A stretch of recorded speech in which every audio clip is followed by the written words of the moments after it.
All right, Minnesota Timberwolves blow out the Los Angeles Lakers 117 to 95. Here's Anthony Edwards after he just banged a three on Luca, and he's hitting him with the Spider-Man, I guess. I don't know, whatever Anthony Edwards three-point celebration is. But yeah, the Timberwolves just wrecked the Lakers. Luca had 15 or 16 points in the first quarter, so he was really impressive in the first quarter.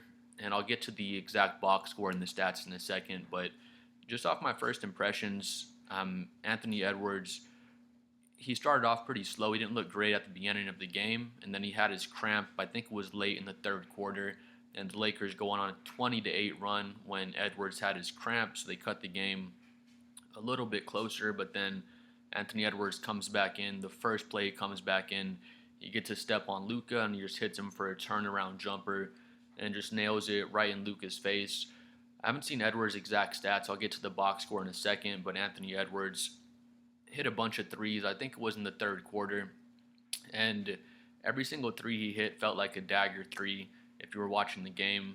The game wasn't super close. They were up like 10, 12 points when Edwards was going on his run, but it seemed like every time the Lakers would get the game just a little bit close, Anthony Edwards would hit a huge dagger three. Of course, he couldn't be like an end the game dagger. It's in the third quarter, but he just kept the Lakers at bay, never really let them get back in the game in the third quarter with all the big three balls he was hitting. Anthony Edwards is playing the flow of the offense as well. He wasn't being, I don't want to say he wasn't being aggressive because he was looking for his shot a bit, but he wasn't, taking bad shots. He was getting everything in the flow. He was taking really good, high quality threes. There was one possession I think it was Vanderbilt on him, and Edwards is dancing on an ISO. He tries to get outside. He does a little step back and he pump fakes, but Vanderbilt's right in his face. He passes the ball out to Mike Conley, and then Edwards comes back, gets the ball again, and just squares up and hits a three right in Vanderbilt's face. So that was really impressive. He wasn't forcing anything, wasn't rushing his shot. He's always been a great player, and he's still super young, but you can see his basketball IQ getting higher on the offensive end. He's becoming a better playmaker, and his shot selection's getting better and better. Um, LeBron James, he looked really bad out there, to be honest. I'll get to the box score in a second here again, but just off watching the game, it was in the second quarter, I believe. It was two or three possessions. I don't know if they were back to back, but it was all within like the same 1 minute, where LeBron's going to the rim and he gets blocked like two or three different times. He gets his shot slapped up against the backboard, and I was thinking, like, are we seeing the decline of LeBron James? I was thinking maybe his groin is still bothering him. And as soon as I thought about maybe his groin is bothering him, he pins, I think it was McDaniels. He has a chase down block and just blocks the shit out of Jaden McDaniels. LeBron's head is at the rim. So I think his groin's feeling okay, but I guess it was just an off game for him. Again, he got his shot blocked on the backboard two or three times in the same quarter. All of his shots were really off. His three ball, his jumpers. None of his shots were in and out. They were like front rim or back rim. Some of them were just hitting the backboard. Honestly, LeBron looked really bad out there. Just to be fair, when we see the box score, I'm sure he probably had a pretty good line because he usually does. But LeBron looked bad. Just the Lakers in general looked bad. Luka was the only player that looked decent for the Lakers. Minnesota's strategy was just to let Luka go one on one. I think Doncic only had maybe one or two assists the whole game, so that was the Timberwolves strategy. Let Luka go one on one. LeBron, Austin Reeves was another player that didn't look very good. But to be fair, the whole Lakers roster didn't look good except for Luka Doncic. And it wasn't just LeBron that was front rimming shots. Austin Reeves, Vanderbilt, a lot of the guys had some really bad 3-point misses, and it just wasn't the Lakers' night. Getting to the box score here.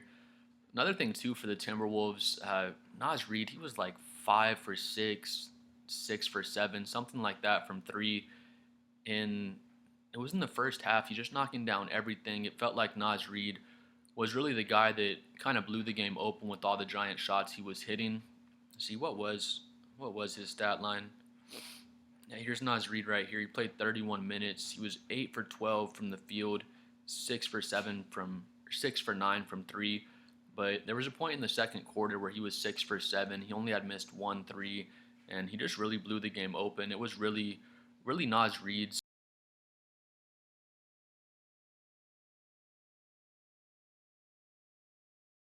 23 points for Reed. He had the 2 blocks, 5 rebounds, 2 assists. Naz Reid was great.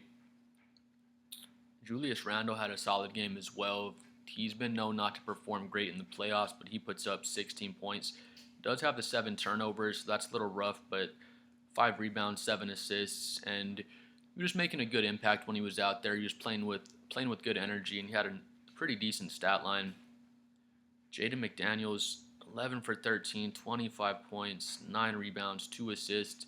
He was the most impressive player for the Timberwolves, honestly. He only missed 2 shots all game, knocks down all 3 of his threes. He's always making a huge impact on defense, so McDaniels was really impressive. Rudy Gobert only plays the 24 minutes. He only has 2 points and 6 rebounds, so not a great stat line, but the minutes he did play, a lot of people like to hate on Rudy, but he was protecting the rim well. He only had the 1 block, but he just deters people from going to the rim. So it just depends on how the pace of the game was going. Lakers like to play small, so you can't really play Gobert 35 plus minutes because the Lakers will exploit him. He got switched onto Luka a few times, and Luka got some buckets on him as well. So it just kind of depends on how that night's going. Wouldn't be surprised to see Gobert play some more minutes in these other games, but honestly, Naz Reid was just so on fire. Again, he hit 6 threes. He's 8 for 12 from the field. So there was no reason to not let Naz Reid keep playing. No reason to take him out of the game to put Gobert in just because Gobert is the starter and he needs to get 35 minutes plus or whatever it is. It was better this game to let Naz Reid play the 31 minutes and only have Gobert play the 24. And it worked out great. Timberwolves wrecked the Lakers by 22 points. Mike Conley always just has good leadership. He played decent, 2 for 3 from 3. Edwards, again, he's 8 for 22 from the field. Like I was saying, he started off really slow in the first half, but he's 4 for 9 from 3. I feel like he knocked down all 4 of his threes in the third quarter. And, again, not good efficiency from the field. He has the 22 points on 22 shots, so that's not good, but the 8 rebounds, 9 assists, only 1 turnover, so just getting better and better at his playmaking. He was a good leader for his guys out there.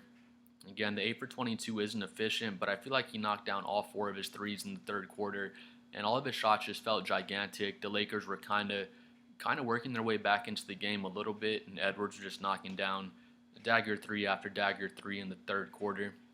He did have the cramp in the third quarter as well, so I'm sure he probably would have put up more points and maybe had a bit of a better stat line because he was starting to find his rhythm and starting to find his shot, but then he had the cramp, which took him out of the game for at least a good 12 minutes of game time because he came back in probably like halfway through the fourth. He came back in the game. Going on to the Lakers though, Doncic just 12 for 22. He has the 37 points, 8 rebounds, but only 1 assist. So again, they were just playing ISO with Luka, and that's what the Timberwolves wanted. They didn't want to let Luka and LeBron be playmaking for all of their teammates. Moving to LeBron though, yeah, he's 8 for 18, 19 points, 5 rebounds, 3 assists, 2 steals, and the 3 blocks. He had the impressive chase down block on McDaniels. I think he had another chase down as well. But only 3 assists and 4 turnovers. So that's not good for LeBron. Like I was saying before, I was watching, like, is LeBron declining? Is his groin hurt? But I don't think it's anything like that. I think he'll be fine. In this next game, Lakers will make some adjustments, and I definitely expect the next game to be more entertaining and a closer game than this one. Reeves was 5 for 13. He had 16 points, 3 assists, only 2 turnovers. So not bad from Reeves, but I wouldn't expect it from him. But it's not like Reeves can so much step his game up and be dropping 30 points and taking over a playoff game against a defensive team like the Timberwolves and, bringing the Lakers to a win. They need LeBron. They need more from LeBron, honestly. He was just pretty off this game. They need him to have 25, 30 points alongside Luka to give the Lakers a better chance to win. I mean, Reeves having the 16 points on 5 for 13, I feel like the Lakers will take that. That's solid scoring from your third option, but they just needed more from LeBron. It felt like Luka had no help. Jackson Hayes has 1 point. Hachimura has 9 points. Finney-Smith only has 3. Vanderbilt only has 2. Gabe Vincent only has 3. Dalton Connect has 5 points in garbage time. So, Luka just didn't have any help out there. It wasn't only LeBron. LeBron had an okay game, but like I was saying, a bunch of his shots were front rim. He looked like he didn't have his legs under him. Like I was saying, none of his shots were like in and out where they swirled around the rim and they were just a little bit off. A lot of his shots looked short and, really off if you did notice that. But I expect LeBron to get it together and the rest of the Lakers to get it together and play a lot harder in game two. I did pick the Lakers in 7 games for this series, and I'm going to stick by my pick. I'm not going to overreact to just one game, but the Timberwolves, they did look great and they honestly look like the better overall team in this game. But I feel like LeBron will get it together. I feel like they'll change their scheme for the Lakers and play better defense in the next game because they were really bad defensively. Gave up the 117 points. So many breakdowns, just breakdown after breakdown, giving up open threes to McDaniels, Naj Reid, Anthony Edwards, just really, really bad on defense as an entire team. So I expect, JJ Redick and LeBron to make a better defensive scheme for the next game and at least play harder on defense and give themselves a chance to win the game.